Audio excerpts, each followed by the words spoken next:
तो पांचवें एपिसोड की शुरुआत में हम आन नाम के एक लड़के को देख पाते हैं जो कि चलते हुए धोखे से रोड साइड पर रहने वाले एक आदमी के ऊपर उल्टी कर देता है, जिससे कि वो आदमी गुस्से में आ रहा था। पर क्योंकि वो समझ रहा होता है कि आन ने ये सब जानबूझकर नहीं किया, तो वो उसको थोड़ी देर उल्टा सीधा बोलकर आगे जाकर सो जाता है। तभी आन के मुंह से हम एक मांस के टुकड़े को और खून को बाहर आता हुआ देखते हैं, जिससे कि आन काफी डर गया था। तभी उसी रोड साइड आदमी के ऊपर एक लड़की जिसका नाम वी होता है, वो भी उसके ऊपर धोखे से उल्टी कर देती है, जिससे उस आदमी को लगने लगता है कि शायद आज उसका ही दिन खराब है। पहले उस लड़की ने उसके ऊपर उल्टी करी और अब इस लड़की ने भी सेम चीज करी है। अब वी उस आदमी को साफ करने की कोशिश कर रही होती है कि तभी अचानक से वो बेहोश हो जाती है, जिसको देखकर रोड साइड वाला आदमी मदद के लिए पुकार लगाता है। आन भी उस समय परेशान पास में ही बैठा हुआ था और वो जल्दी से जाकर वी की हेल्प करने की कोशिश करता है और उसको एक कप में हर्बल टी डालकर देता है, जो कि वो हमेशा अपने पास रखता था। शुरुआत में तो वी आन से सही से बात नहीं कर रही होती, पर बाद में वो उससे खुद ही पास के किसी कैफे में चलने के बारे में पूछती है। लेकिन रात काफी ज्यादा हो चुकी थी, जिसके चलते आसपास कोई भी कैफे खुला नहीं था और इसलिए ही आन अब वी को अपने साथ उस डाइनर के अंदर लेकर जाता है, जो कि पास में ही मौजूद था, यानी कि जिसको अब तक हम देखते आ रहे हैं। और ये 24 घंटे ही खुला रहता था। जब वो दोनों अंदर जाते हैं तो अंदर हम एज अ व्यूअर दो खाली बल्ब्स को देखते हैं। तभी आन और वी की नजर उसी डिमोनिक गेट पर पड़ती है, जिसको देखकर वो काफी ज्यादा भौचक्के रह गए थे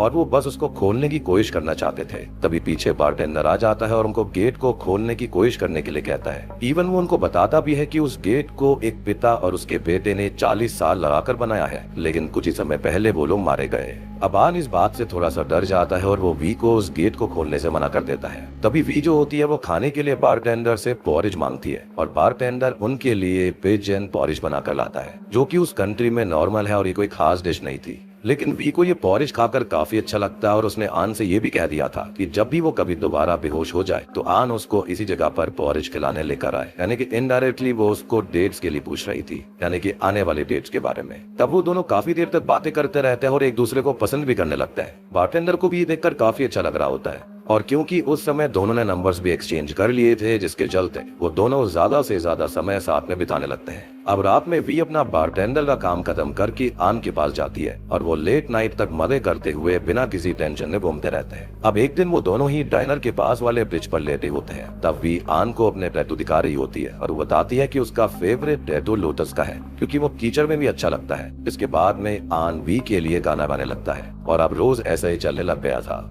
आन अब वी के लिए एक लोटस का गुलदस्ता लेकर उसके बार के पास जाता है, लेकिन बाहर से वो ये देखता है कि वी के साथ एक रेगुलर कस्टमर फ्लर्ट कर रहा था, जो कि आन को बिल्कुल भी अच्छा नहीं लगता और वो गुलदस्ता काउंटर पर ही छोड़कर अपनी शॉप पर चला जाता है। लेकिन जब इसके थोड़ी देर के बाद में वी उसको लेने के लिए शॉप पर आती है तो वो नॉर्मली बर्ताव करता है और वी के साथ घूमते हुए काफी अच्छा फील करता है। फिर वो दोनों ही एक स्ट्रीट पर लेटकर उनके ऊपर से फ्लाइट निकलने का इंतजार करते हैं, जो कि रोज सेम टाइम पर वहां से निकला करती थी। फ्लाइट के निकलते ही वो बहुत जोर से चिल्लाते हैं और उसी समय वहां से वही होमलेस आदमी गुजरता है जिनकी वजह से वो मिले थे। वो उन्हें अभी भी साथ में देखकर काफी शॉक्ड होता है। वो थोड़ा सा मजे में चीजों को बड़बड़ाता है और वहां से चला जाता है। अब आन ने वी को एक ब्रेसलेट दिया था, जिसका जोड़ीदार ब्रेसलेट आन के पास था और जब वो दोनों ब्रेसलेट एक दूसरे के पास आते थे तो वो एक कंप्लीट हार्ट बनाया करते। ये वी को काफी पसंद आता है और वो आन को किस कर लेती है और अब वो आन के घर पर जाकर इंटीमेट होने लगते हैं। वो दोनों सच में साथ में काफी खुश थे, एक दूसरे से प्यार करते थे। वी की नजर तभी आन के टर्टल पर पड़ जाती है, जिसका नाम आन ने माइकल जैक्सन रखा हुआ था और इसको देखकर वी जोर से हंसती है। उस टर्टल के नीचे लिखा हुआ था कि मुझे कभी मत भूलना। इसका मतलब आन को किसी ने वो टर्टल गिफ्ट करा था। पर अजीब बात ये होती है कि आन को ये बात याद नहीं होती कि उसे वो टर्टल दिया किसने था, इसलिए अभी वी इस बात पर जरा ध्यान नहीं देती और अगले दिन वी अब आन के साथ आन के ही घर पर शिफ्ट होने लगती है। लेकिन जब वो उसकी अलमारी में अपना सामान रख रही होती है तो उसे अलमारी के अंदर किसी लड़की की पैंटी मिलती है, जिसको देखकर वी को ऐसा लगने लगता है कि आन उसको धोखा दे रहा है और इसलिए वो अभी थोड़ा सा उदास होकर वहाँ से सीधा अपने काम पर चली जाती है, जहाँ पर उसका रेगुलर क्लाइंट अभी भी उसके साथ फ्लर्ट कर रहा था। वो बार को जल्दी ही बंद करने वाली थी और सब वहाँ से जा चुके थे। तब वो कस्टमर वी के काउंटर पर आकर उसको किस कर देता है और एट द सेम टाइम हम देख पाते हैं कि बाहर आन आ गया था, जिसने कि उस कस्टमर को वी को किस करते देख लिया। तब उसका भी दिल पूरी पूरी तरह से टूट जाता है और वो वहाँ से जाने लगता है। लेकिन तभी हम देखते हैं कि वी जो होती है वो गुस्से में आकर उस कस्टमर को चांटा मार देती है और उसे बाहर से भगा भी देती है। सबसे बड़ी बात कि वो अपने काम में प्रोफेशनल रहना चाहती थी और वो आन से काफी प्यार भी करती थी। वो आन को कॉल करती है लेकिन वो उसका कॉल रिसीव नहीं करता। अब वो सीधा वहाँ से डाइनर में चला गया था और उसने बारटेंडर को सब कुछ बताया। बारटेंडर उसको समझाने की कोशिश करता है कि जेलसी काफी ज्यादा टॉक्सिक होती है और इसलिए उसको पहले वी से बात करनी चाहिए। लेकिन आन कुछ भी सुनने के मूड में नहीं था। वो गुस्से में जाते हुए उस ब्रेसलेट को भी रोड पर फेंक देता है, जो कि कोइंसिडेंटली सेम होमलेस आदमी के ऊपर ही गिरता है और वो उस ब्रेसलेट को अपने पास रख लेता है। वी भी आज गुस्से में आन के घर में थी और वो आन के आते ही उस लड़की की पेंडीज के बारे में उससे पूछने लगती है। लेकिन आन को सच में कुछ भी याद नहीं था कि वो किसकी है और वो भी वी को उल्टा सीधा बोलते हुए उस हादसे के बारे में याद दिलवाता है जब उस कस्टमर ने वी को किस किया था। अब इस बात को हम जानते हैं कि आन ने इस चीज को नहीं देखा था कि बाद में क्या हुआ, इसलिए उसे सच्चाई पता नहीं होती, जिससे कि वी को गुस्सा आ जाता है और वो आन को सब बताने के बाद गुस्से में माइकल जैक्सन को लेकर वहाँ से जाने लगती है। अब आन ने जैसे तैसे वी को समझा लिया था और वो रुकने ही वाली होती है, पर जब वो ये देखती है कि आन के हाथ से वो ब्रेसलेट भी गायब है तो वो और ज्यादा गुस्से में आ जाती है और वहाँ से निकल जाती है। रास्ते में उसने भी अपने ब्रेसलेट को गुस्से में फेंक दिया था और उस होमलेस आदमी की किस्मत इतनी खराब होती है कि वी का ब्रेसलेट भी उसके ऊपर ही गिरता है। वो मन में सोचता है कि शायद ये लोग उसे सच में सही से जीने नहीं देंगे। वहीं अब वी के जाते ही आन की तबीयत फिर से खराब हो जाती है और उसके मुंह से मांस का टुकड़ा और खून बाहर आता है। अब वी जो होती है अभी बारटेंडर के पास गई थी और वो चाहती थी कि वो आन को भूल जाए। तब बारटेंडर पहले तो उसको काफी समझाने की कोशिश करता है, पर बाद में वो उसके लिए एक स्पेशल डिश बनाने के लिए मान जाता है, जिससे कि वो आराम से आन को भूल जाती। अब अगले दिन आन डॉक्टर के पास आया हुआ था, जो कि उसको बताता है कि उसके हार्ट की लाइनिंग नॉर्मल हार्ट से 2/3 टाइम बड़ी है और ये किसी चमत्कार से कम नहीं है कि अभी तक वो जिंदा है और उसके पास जिंदा रहने के लिए ज्यादा वक्त भी नहीं बचा था। और इस बात ने आन को और ज्यादा तोड़ दिया। वो रात में अब बारटेंडर के पास जाता है, जहाँ पर बारटेंडर उसको समझाता है कि उसे किसी और से प्यार करना चाहिए, लेकिन आन को तो वी से ही प्यार था। पर बारटेंडर उससे बस इतना कहता है कि क्या होगा अगर वी उसे पूरी तरह भूल गई हो। आन को यहाँ पर कुछ भी समझ में नहीं आता, लेकिन जब वो वी के बार में जाता है तो वी उससे ऐसे बर्ताव कर रही थी जैसे कि वो उसको जानती ही ना हो, यानी कि बारटेंडर से भी कोई ना कोई डील करी गई जिसके चलते वो उसे भूल गई, यानी कि उसने कोई ना कोई डिश खाई होगी। अब ये सब देखने के बाद आन काफी शॉक्ड रह जाता है और अब वो किसी भी हालत में वी को भूलना चाहता था। अब तभी बारटेंडर उसके लिए भी पोरिश बनाता है, जो कि लोटस समेत काफी सारी चीजों को मिलाकर बनी हुई थी और उसको खाने के बाद आन वी को भूल जाने वाला था। इसके बदले में आन के मरने के बाद उसकी सोल बारटेंडर की होने वाली थी एंड आई बिलीव कि सेम चीज उसने यहाँ पर वी के साथ भी करी होगी।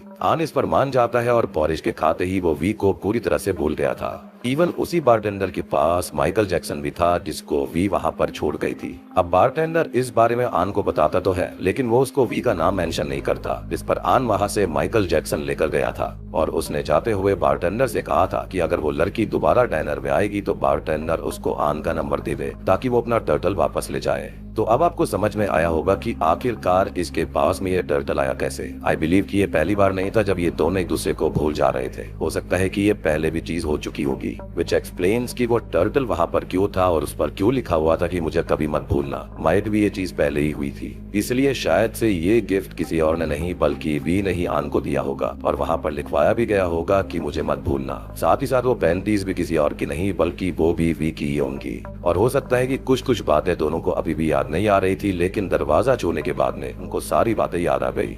खैर अब दिन जो होते हैं वो इसी तरह बीतने लगते हैं। आन अकेले में घर में रहा करता और किसी से कोई बात नहीं करता था। बेशक से वो वी को भूल तो गया था, लेकिन अभी भी उसको एंजाइटी अटैक्स आया करते थे। उसके मन में एक अजीब सी बेचैनी रहा करती थी। फिर एक दिन हम रात में देखते हैं कि जब आन जॉब से वापस आ रहा होता है तो फिर से वो सेम स्पॉट पर उसी होमलेस आदमी के ऊपर उल्टी करता है और पहले की तरह ही उसे संभालने की कोशिश करता है। खैर अब वो होमलेस आदमी जो होता है उसे इन सब की आदत सी हो गई थी और अब वो तब फिर से दूसरी तरफ जाकर सो जाता है, लेकिन इस बार वी उसके ऊपर वॉमिट करती है और पहले की तरह ही बेहोश हो जाती है। उस समय आन के मुंह से खून बाहर आया हुआ था, पर वो होमलेस आदमी उससे वी की हेल्प करने के लिए कहता है क्योंकि उसके हिसाब से वी और आन रिश्ते में थे। आन तो इस बारे में सुनकर शॉक्ड रह गया था, लेकिन अभी वो वी की हेल्प करता है और जब वो अनजान होने की वजह से एक दूसरे से थोड़ा सा वियर बर्ताव करते हैं तो वो होमलेस आदमी उन्हें वो सब याद दिलवाने की कोशिश करते हुए उनके ब्रेसलेट को वापस करता है और बताता है कि वो दोनों एक दूसरे से बहुत ही ज्यादा प्यार करते थे और हमेशा एक दूसरे के साथ वक्त बिताया करते। उसके वहां से जाने के बाद आन और वी काफी ज्यादा शॉक्ड थे, लेकिन अब उन दोनों में फिर से बात होना चालू हो जाती है और दोनों फिर से एक दूसरे को पसंद करने लगते हैं। और तब वो फिर से पोरिज खाने के लिए उसी डाइनर में जाते हैं और पहले की तरह ही उस डिमोनिक डोर को देखने लगते हैं। तब उनके सामने बारटेंडर आता है और उनको बताता है कि सिर्फ राइट टच ही उस डोर को खोल सकता है, और अगर वो दरवाजे को खोल लेते हैं तो वो डोर उनको निर्वाणा में लेकर जाएगा, जो कि हेवनली जगह है। फिर जैसे ही वो दोनों उस डोर को छूते हैं वैसे ही उन दोनों को उनकी जो मेमोरीज होती हैं वो याद आने लगती हैं और एक एक करके उन्हें सब कुछ याद आ गया था। तब हम ये बात भी जान पाते हैं कि जो बीमारी आन को थी वही सेम बीमारी वी को भी थी, यानी कि हार्ट की जो लाइनिंग होती है ना वो उसकी कम थी। वो दोनों अभी उस डोर को नहीं खोलते और बस एक दूसरे को हक करने के बाद एक दूसरे के साथ रहने का फैसला करते हैं। जिसके बाद वो डाइनर से चले गए थे और उन्होंने फैसला कर लिया था कि वो हमेशा एक दूसरे के साथ रहेंगे चाहे उन्हें कोई भी बीमारी हो। अब तभी हम किसी को डाइनर के अंदर आते हुए देख पाते हैं, जिसको देखने के बाद बारटेंडर बिल्कुल शॉक्ड रह गया था, यानी कि पहला ऐसा चीज था जिसके चलते बारटेंडर को शॉक लगा था। और इसी के साथ में 5वां एपिसोड खत्म हो जाता है।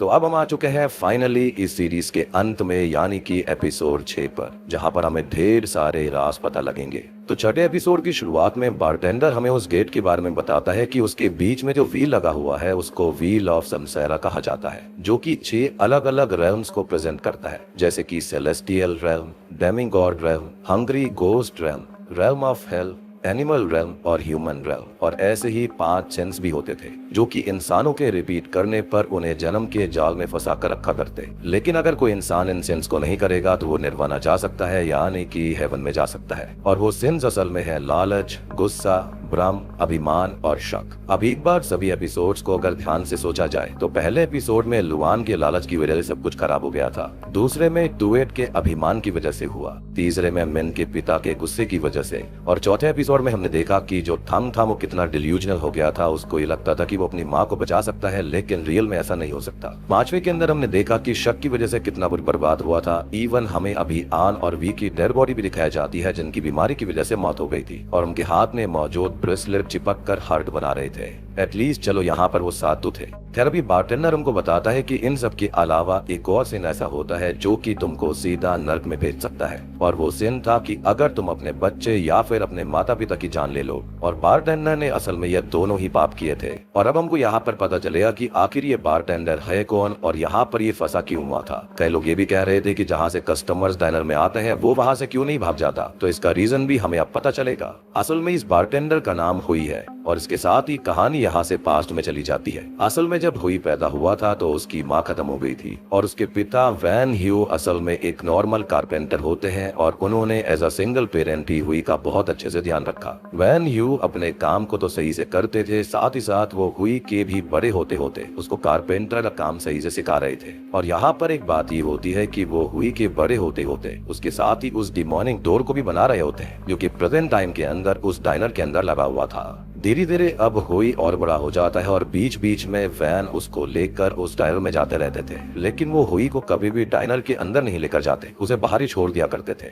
हुई को अंदर से बातें सुनने पर बस इतना ही पता चल पाता था कि डाइनर के उस समय के बारटेंडर का जो डेथ होता है वो वैन के ऊपर है और उसकी वजह से वो काफी ज्यादा डरे रहते थे और उस दरवाजे को ही बनाने में लगे रहते। लेकिन कभी वैन ने उस डेथ के बारे में उसको कभी कुछ नहीं बताया था। और अब धीरे धीरे वक्त और ज्यादा बीत जाता है और हुई की शादी का वक्त आ जाता है। उसकी शादी में सब काफी खुश थे, लेकिन वैन की एक्सेसिव स्मोकिंग की वजह से उन्हें वहां पर खून की उल्टियां होने लगी थी। अब हुई तुरंत ही उनको हॉस्पिटल में लेकर जाता है, एडमिट करवाता है। खैर इसके बाद हम कुछ समय बाद का सीन देख पाते हैं जहां पर हुई की बीवी अब प्रेग्नेंट थी और वैन उस दरवाजे पर काम करते हुए ही बेहोश हो जाते हैं। जिसके बाद जब उन्हें हॉस्पिटल में वापस से भर्ती करवाया जाता है तो उनको कंप्लीट बेड रेस्ट पर ही डाल दिया गया था और हॉस्पिटल का बिल भी काफी ज्यादा आया करता। ये देखकर हुई काफी ज्यादा परेशान होने लगता है। वो कुछ पैसे कमाने के लिए उस दरवाजे को बारटेंडर के पास डायरन में लेकर जाता है और उसको उस दरवाजे को देने की कोशिश करता है ताकि वहाँ से उसको कुछ पैसे मिल जाए। लेकिन बारटेंडर अभी भी बस यही बताता है कि उल्टा वैन के ऊपर बारटेंडर का कर्जा है। तब हुई उससे पूछने की कोशिश करता है कि बारटेंडर का कर्जा है कितना, क्योंकि अब उसके पिता इस चीज को नहीं चुका सकते और हुई ही उसका सारा कर्जा चुकाने वाला था। अब इस बात पर पहले तो बारटेंडर कुछ भी नहीं बताता, लेकिन बाद में उसकी बातों से हम ये जान पाते हैं कि असल में जब हुई की माँ प्रेग्नेंट थी तब उनको एक काफी खतरनाक बीमारी थैलासीमिया हो गई थी, जो कि एक इनहेरिटेड ब्लड डिसऑर्डर होता है जिसकी वजह से आपकी बॉडी के अंदर लेस हीमोग्लोबिन बनता है, नॉर्मल से काफी कम। जिसके चलते होता यह है कि जो रेड ब्लड सेल्स होते हैं ना, वो ऑक्सीजन वो कैरी नहीं कर पाते हैं, और इसकी वजह से होता यह है कि इंसान को काफी थकावट फील होती है, बहुत फटीग फील करता है, जो कि उनके फीटस तक पहुंच चुका था। यानी कि उनके फीटस के अंदर, यानी कि हुई के खुद के अंदर ब्लड की मात्रा नहीं जा रही थी, कोई भी ऑक्सीजन सप्लाई वगैरह कुछ भी नहीं थी। और सबसे बड़ी बात, इससे हुई की स्पाइन में दिक्कत आनी चालू हो चुकी थी। हुई के पिता उस समय में नॉर्मल कारपेंटर थे और उनका काम भी अच्छा नहीं चल रहा होता, लेकिन तब एक दिन उन्होंने बारटेंडर से आकर ये डील करी थी कि उनका काम ऐसे चलने लग जाए कि वो आराम से अपने बीवी और बच्चे, यानी कि हुई जब वो पैदा होगा उसे लाइफ टाइम पाल सके, और बदले में उन्हें बारटेंडर को जान से मारना था, क्योंकि इससे बारटेंडर खुद ही डायनर से आजाद हो जाता और इस डायनर को एक दूसरा बारटेंडर मिल जाएगा जो कि उसकी जगह इस डायनर को चला सकता था, और बदले में उन्हें बारटेंडर को जान से मारना था, इस जगह से मुक्ति देनी थी। जी हाँ, यहाँ से निकलने का रास्ता यही होता है, क्योंकि इससे बारटेंडर खुद ही डायनर से आजाद हो जाता और इस डायनर को एक नया दूसरा बारटेंडर मिलता जो कि खुद हुई के पिता वैन हो जाते और उसकी जगह पर वो उस डायनर को चला सकते थे, क्योंकि ये डायनर कभी भी खाली नहीं रहता था और हमेशा इसको चलाने के लिए कोई ना कोई होना चाहिए था। यानी कि अभी हुई से पहले वहाँ पर जो बारटेंडर था जिसने की हुई के पिता के साथ में डील करी थी, उससे पहले भी वहाँ पर कोई ना कोई बारटेंडर रहा होगा। वो ये बताता है कि वहाँ से बाहर निकलने के सिर्फ 3 ही रास्ते थे, या तो कोई निर्वाणा का दरवाजा खोल दे, या तो कोई उस बारटेंडर को जान से मार दे, या फिर वहाँ के सारे बल्ब भर जाए। लेकिन बारटेंडर के हिसाब से निर्वाणा के दरवाजे को सिर्फ वही इंसान खोल सकता है जिसने अपनी जिंदगी में कोई भी पाप न करा हो, और ऐसा कोई भी इंसान दुनिया में नहीं हो सकता, और होगा भी तो वो अरबों खरबों में एक होगा जिसको मिलना काफी मुश्किल है। और दूसरा तरीका था जिसके अंदर सोल्स को बल्ब के अंदर कैद करना था। अब बारटेंडर जो होता है वो काफी बार इस चीज को कर चुका था, पर हर बार बल्ब के भरने के बाद वहाँ पर नए खाली बल्ब आ जाया करते थे, और ये चीज हमने शुरुआती एपिसोड में देखी भी थी कि एक एपिसोड के अंदर जो हुई होता है, यानी कि जो हमारा करंट बारटेंडर है, वो वहाँ पर सारे बल्ब्स को भर चुका था, लेकिन तभी वहाँ पर अचानक से और बल्ब आ गए थे, यानी कि डेविल कभी भी उनको जाने नहीं देना चाहता था। तो इसके चलते उसके पास बस आखिरी रास्ता यही बचा था कि कोई उसको जान से मार दे और उसको आजादी मिल जाए, क्योंकि वो खुद से खुद को ही जान से नहीं मार सकता। इनफैक्ट ये चीज हुई ने कोशिश भी करी थी, लेकिन ऐसा नहीं हो पाया था। अब हुई को इस बात पर बिल्कुल भरोसा नहीं होता, जैसे कि प्रेजेंट में उसके सामने आए कस्टमर्स को उस पे नहीं होता था। अब यहाँ हुई को भरोसा दिलाने के लिए बारटेंडर अपने हाथ को एक चाकू से काट कर दिखाता है, जो कि अगले पल एकदम सही हो चुका था, और ये देखकर हुई के एकदम से होश उड़ जाते हैं। इनफैक्ट आपको याद भी हुआ कि डेविल ने उसको पूरी तरह से जला भी दिया था, लेकिन जब उसने माफी मांगी थी उसके बाद उसको फिर से सही कर दिया गया। एनीवेज उस समय बारटेंडर उसको बताता है कि उसे डायनर में मौजूद उस समय के नॉर्मल निर्वाणा जाने वाले डोर से नफरत थी, क्योंकि वही रास्ता उसको मुक्ति दिलवा सकता था, पर कोई उसको खोलने के लायक नहीं था। अब इस बारे में वैन को भी पता था, इसलिए उन्होंने प्रॉमिस को पूरा ना करते हुए बारटेंडर को 30 साल से एक नए डोर को बनाने के नाम पर उलझा कर रखा हुआ था, क्योंकि वो उसको जान से मारकर हमेशा के लिए उस डायनर में नहीं रहना चाहते थे। लेकिन अगर मरने से पहले वो अपनी डील को पूरा नहीं करते तो उनकी सोल को हमेशा के लिए सफर करना पड़ता। हुई को लगता है कि शायद वो बारटेंडर ही वैन को उनके मरने की बात कोई सजा देने वाला है, पर इसलिए वो गुस्से में उसका कॉलर पकड़ लेता है। पर तब बारटेंडर की बातों से हम ये जान पाते हैं कि ये उसके बस में नहीं है कि वो किसी को मारे या फिर सजा दे। ये तो डेविल से डील डायरेक्टली होती है और जो कुछ करता है वो डेविल करता है, लेकिन उसके बस में ये बात जरूर है कि वो वैन की सोल को सफर होने से बचा सकता है, जिसके बदले में हुई को उसके साथ एक डील करनी होगी कि वो वैन के अधूरे डेट को पूरा करे, जिसके बदले में वैन को मारने के बाद उनकी आत्मा हुई के ही बच्चे के रूप में उनके घर में आएगी और उन्हें आफ्टर लाइफ में डेविल से सफर नहीं करना पड़ेगा। अब ये बोलते बोलते ही बारटेंडर ने एक काफी खतरनाक डिश को प्रिपेयर कर लिया था, जो की थी मून फेस नेल्स, जिसको ही खाने पर हुई डील के अंदर एंटर करने वाला था। लेकिन इसके लिए भी एक कंडीशन थी कि हुई को अपने बच्चे के पैदा होने तक का इंतजार करना था, और जब उसका बच्चा पैदा होने वाला होता तो उसे खुद ही अपने पिता वैन को जान से मारना था। अब हुई पहले तो उसके बारे में बहुत ज्यादा सोचता है, लेकिन जब अभी के लिए वो कुछ डिसाइड नहीं कर पाता तो वो वहाँ पर बस उस डोर को छोड़कर अपने घर पर चला जाता है। घर में जब से वैन को पता चला था कि वो दरवाजे को डिलीवर करने के लिए गया है, तब से वो खासे जा रहे थे, यानी कि वो नहीं चाहते थे कि वो दरवाजा उस बारटेंडर के पास में जाए। वो उसको और ज्यादा उलझा कर रखना चाहते थे और अपने बेटे को भी सफर करने नहीं देना चाहते थे। वो बहुत ही ज्यादा डरे हुए थे कि कहीं ना कहीं वो जानते थे कि उनके डेट को पूरा करने के लिए बारटेंडर हुई को भी सेम चीज ऑफर करने वाला है, या फिर कुछ और भी ऑफर कर सकता है।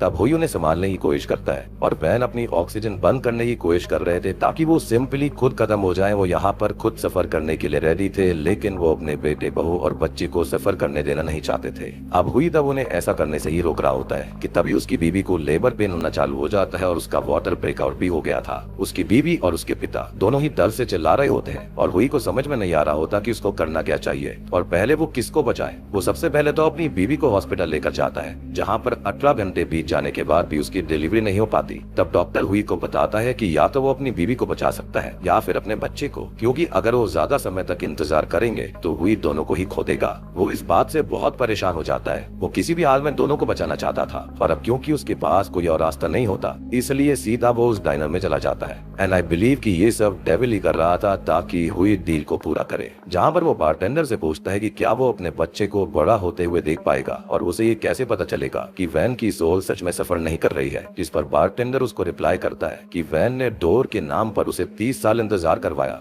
और अगर अभी हुई डील को कंप्लीट करने के लिए वादा करता है तो वो हुई के सन के मैच्योर होने तक का इंतजार तो कर ही सकता है। इतने साल वेट किया, थोड़ा और कर लेगा। लेकिन हुई को जल्दी ही डील को एक्सेप्ट करना था, क्योंकि डॉक्टर जल्दी ही उसकी बीवी को सर्जरी के लिए ले जाने वाले थे, और वैन भी घर में अपने मरने का इंतजार कर रहे थे।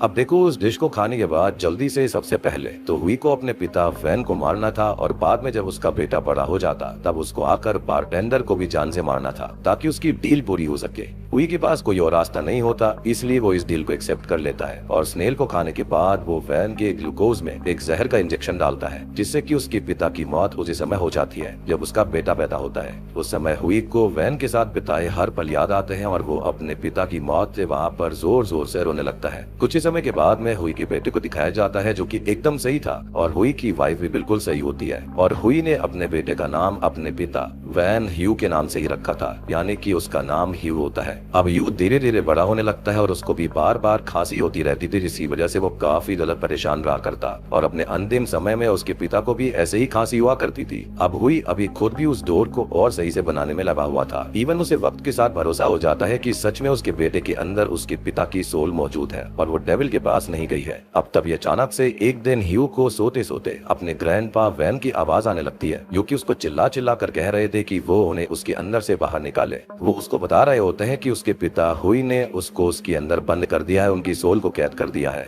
और ह्यू को उन्हें बाहर निकालना पड़ेगा। फिर जैसे ही ह्यू वॉशरूम में जाता है तो उसको मिरर में उसके ग्रैंडपा दिखाई देते हैं, जो कि चिल्ला चिल्ला कर उससे हुई को बुलाने के लिए कह रहे थे। अब फिर जब हुई वहाँ पर आता है तो उसका बेटा उसको सब कुछ बताता है कि क्या क्या हुआ था, और उसको ग्रैंडपा दिखाई दिए थे। इनफैक्ट वो उनकी ही तरह बात करने लग गया था, जिसको देखकर हुई भागता हुआ बारटेंडर के पास जाता है, और तब बारटेंडर की बातों से हम जान पाते हैं कि हुई भी उसको वैन की तरह ही चीट कर रहा है। उसका बेटा 15 साल का हो चुका है, और अभी भी हुई ने अपनी डील को पूरा नहीं करा, इसलिए अब हुई बारटेंडर को उल्टा सीधा बोलने लगता है। लेकिन बारटेंडर खुद भी उस पर गुस्सा करते हुए बताता है कि जब तुम्हें कुछ चाहिए होता है तो तुम लोग उसके लिए कुछ भी करने के लिए तैयार रहते हो, लेकिन जैसे ही वो चीज तुमको किसी भी कंडीशन पर मिल जाती है तो तुम उस कंडीशन को ही भूल जाते हो, और इसलिए उसके बेटे और डैड के साथ ही हो रहा है, और वो और ज्यादा तड़पेगा। बेसिकली वो अपने पिता के कर्मों की सजा भुगत रहा था। ये सुनकर गुस्से में हुई ने पास में पड़ा हुआ चाकू उठा लिया था, लेकिन बारटेंडर तो यही चाहता था कि हुई उसको जान से मार दे, इसलिए वो उसको और ज्यादा उकसाने की कोशिश करता है, लेकिन हुई उसको छोड़कर जाने लगता है, क्योंकि अगर बारटेंडर के लिए ये डाइनर एक सजा जैसी थी तो हुई चाहता था कि बारटेंडर और ज्यादा सफर करे। पर जब वो जा रहा होता है तब बारटेंडर उसको उसके पिता और ह्यू की मौत के बारे में उल्टा सीधा बोलता है। वैसे ही हुई को काफी ज्यादा गुस्सा आ गया था, और वो अंदर जाकर बारटेंडर को काफी बार स्टैब करके जान से मार देता है, और बारटेंडर यही चाहता था। वो इससे काफी खुश हो गया था,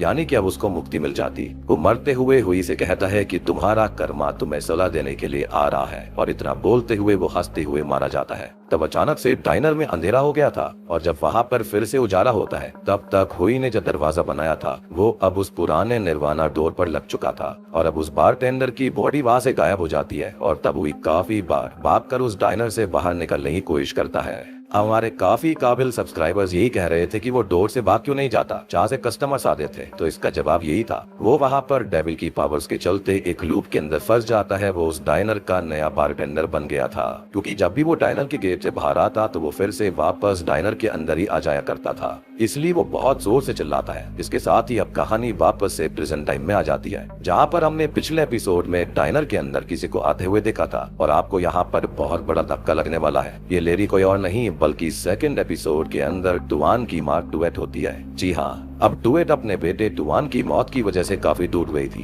तभी हमें पास्ट का सीन दिखाया जाता है कि टुआन के मरने के बाद टुएट उसकी बॉडी और अपनी कटी हुई जीप को लेकर हॉस्पिटल गई थी। यानी कि देखो कितनी स्ट्रॉन्ग लेडी है ये, जहाँ पर नर्स उसकी हालत देखकर बहुत डर जाती है, पर टुआन को डेड घोषित कर दिया जाता है। लेकिन टुआन बच नहीं पाता, उसे मृत घोषित कर दिया जाता है। अब बाद में सर्जरी करने के बाद टुएट की जीप को जोड़ तो दिया गया था, लेकिन उसे सब कुछ एक बच्चे की तरह सीखना चालू करना पड़ा, जैसे कि बोलना, चलना, सब कुछ स्टार्टिंग से। क्योंकि टुआन की मौत के बाद वो इतनी टूट गई थी कि उसने कई महीनों तक कोई भी फिजिकल एक्सरसाइज नहीं करी, जिसकी वजह से उसकी जो बॉडी होती है पूरी की पूरी आउट ऑफ सिंक हो गई थी। टुएट काफी ज्यादा कोशिश करती है और धीरे धीरे चलने की कोशिश करने लगती है। उसे अभी भी टुआन की काफी ज्यादा याद आया करती थी और उसका मेन पर्पस यही था कि किसी भी हाल में वो उस डायनर को ढूंढना चाहती थी, जिसके बारे में मरने से पहले टुआन बात कर रहा था। फिर जब वो सही से चलना सीख जाती है तो वो टुआन के फोन से उस डायनर के बारे में पता करके उस डायनर में आती है। यानी कि ये वही सीन था जो कि पिछले एपिसोड के अंत में हमको दिखाया गया। और अगर आपको अभी चीजें याद नहीं आई हैं तो जाकर एक बार पार्ट 1 देख लीजिए, जिसके अंदर मैंने एपिसोड 2 को एक्सप्लेन किया था,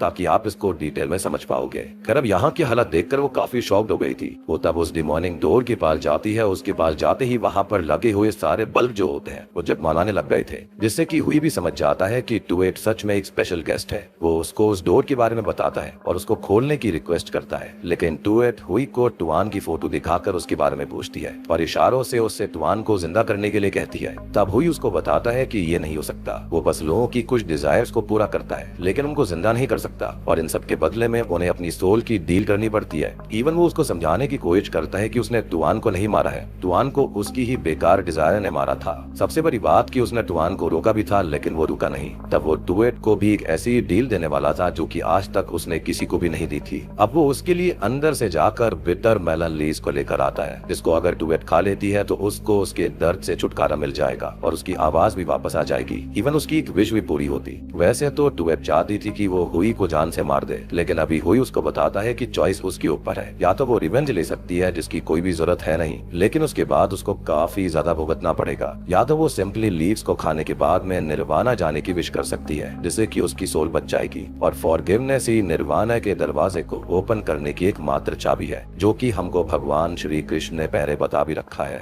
कि माफ करना ही सबसे बड़ी चीज होती है। एंड आई नो कि माफ करना इतना आसान नहीं होता, लेकिन जो माफ कर सकता है वो बहुत सारी चीजों से मुक्त हो जाता है। एनीवेज तभी टुएट हुई की बातों के साथ साथ टुआन को भी इमेजिन करने लगती है और उसे रोना आ जाता है। तब टुएट उस डिश यानी कि बिटर मेलन लीव्स को खाने के लिए मान जाती है। शुरुआत में तो ऐसा लग रहा था कि जैसे कि वो निर्वाणा जाने के लिए ही विश मांगेगी, क्योंकि वो डोर धीरे धीरे ओपन भी हो रहा था। कोई भी काफी खुश होने लगता है, क्योंकि डोर के ओपन होने का मतलब था कि वो भी इस जगह से बाहर निकल सकता था। और फाइनली ये डायना जो था वो हॉन्टेड नहीं रहता, क्योंकि देखा जाए तो टुएट ने यहाँ पर कुछ भी गलत नहीं किया था, और अगर वो कुछ गलत करती भी थी तो उसके बाद में वो जाकर माफी मांगती थी, उसका पश्चाताप भी किया करती थी, इसलिए शायद से वो गेट ओपन हो रहा था। एनीवेज इन सब के लिए वो टुएट को थैंक यू कहने लगता है, लेकिन अचानक से वो दरवाजा खुला बंद हो जाता है और टुएट की आवाज वापस आ जाती है। उसने अपना इरादा बदल दिया था और तब वो विश करती है कि हुई उसी तरह मारा जाए जिस तरह से उस डाइनर में आने वाले लोग मरे थे। और सबसे बड़ी बात ये थी कि यहाँ पर आकर हर बारटेंडर यही चाहता था। तब हुई काफी ज्यादा परेशान हो जाता है। यहाँ पर वो मरना नहीं चाहता था, वो सोच रहा था कि शायद वो बाहर जाकर अपने परिवार से मिल पाएगा, अपनी बीवी अपने बच्चे से मिल पाएगा, लेकिन ऐसा नहीं होता।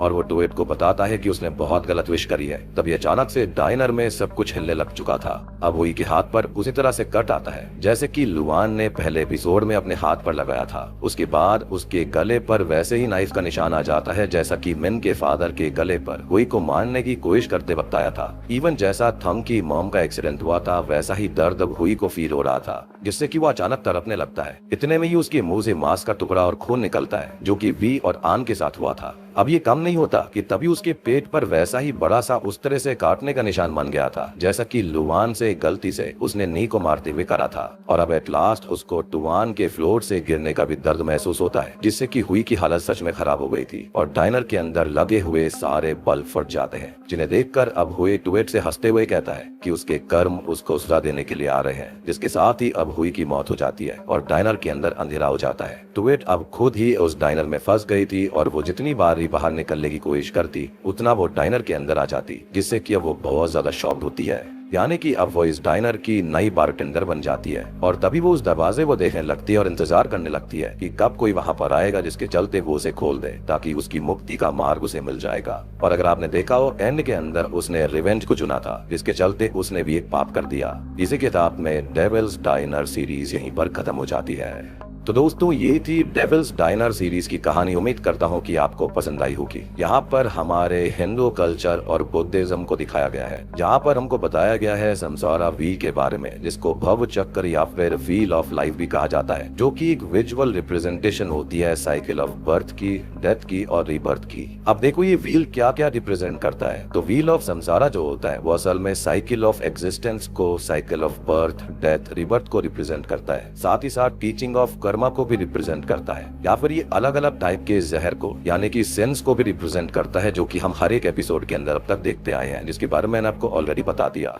यहाँ पर हमें डिजायर, हेट्रेड, जेलेसी, इग्नोरेंस, बहुत सारी चीजें दिखाई गई हैं। इनफैक्ट संस्कृत के अंदर इसे भव चक्र भी कहा जाता है। बात करी जाए बुद्धिज्म के अंदर या फिर तिब्बतियन रिप्रेजेंटेशन में, तो वहां पर भी ये सब चीजें दिखाई गई हैं। सेम चीज ही होती है। और अगर आप ये भी जानना चाहते हो कि सबसे अर्लीस्ट वर्जन इस फील का कहाँ पर मिला था, तो वो अजंता की केव से मिला था। और बात रही कि ये जो डीमन है ना, ये क्या रिप्रेजेंट करता है जो इसके फ्रंट पे बना हुआ है, तो इसको ना यहाँ पर कहा जाता है कि ये एक तरीके का गार्डियन होता है। अब कई लोग इसको प्रोटेक्शन के लिए भी इस्तेमाल करते हैं, लेकिन इस सीरीज के अंदर हम इसको प्रोटेक्शन की तरह देख नहीं पा रहे थे। इसको हम बेसिकली व्हील ऑफ संसारा ही कहेंगे, क्योंकि अगर ये कोई प्रोटेक्टर होता तो इजीली यहाँ से लोग जो थे वो बाहर जा सकते थे, लेकिन ऐसा हो नहीं पाया। तो यहाँ पर जो वियतनामीज वर्जन है वो थोड़ा सा डिफरेंट है, लेकिन ओवरऑल मैंने आपको सारी चीजें समझा दी है कि यहाँ पर ये दिखाना क्या चाह रहे थे। यहाँ पर ये इंसानों के पापों को दिखा रहे हैं। सबसे बड़ी बात कि यहाँ पर 6 रेल्म होते हैं, जिसके बारे में मैंने आपको बता ही दिया है। तो इसके चलते आप कहीं भी जा सकते हो, लेकिन उस चीज के चलते आपके अंदर काबिलियत होनी चाहिए। अगर आप गलत काम करोगे तो हेल में जाओगे, अगर अच्छा करोगे तो निर्वाणा यानी कि हेवन में आप इजीली जा सकते हो, आपकी सोल बच सकती है। बाकी यहाँ पर काफी तरह की रिप्रेजेंटेशन भी है। इसके अंदर से गोस्ट, डीमंस वगैरह को बुलाया जा सकता है। सो ओवरऑल ये सीरीज काफी बेहतरीन है, देखने में काफी मजा आता है। इसका हर एक एपिसोड कुछ ना कुछ सिखाता है और लाइफ की टीचिंग भी देता है, जो कि अपने आप में ही इस सीरीज को काफी इंटरेस्टिंग बना देती है। उम्मीद करता हूँ कि आपको ये पूरी की पूरी सीरीज, थ्योरी और सारी बातें अच्छे समझ में आ गई होंगी। समझ में आ गई है तो वीडियो को लाइक कर दीजिए, चैनल के ऊपर नए हैं तो सब्सक्राइब कर लीजिए।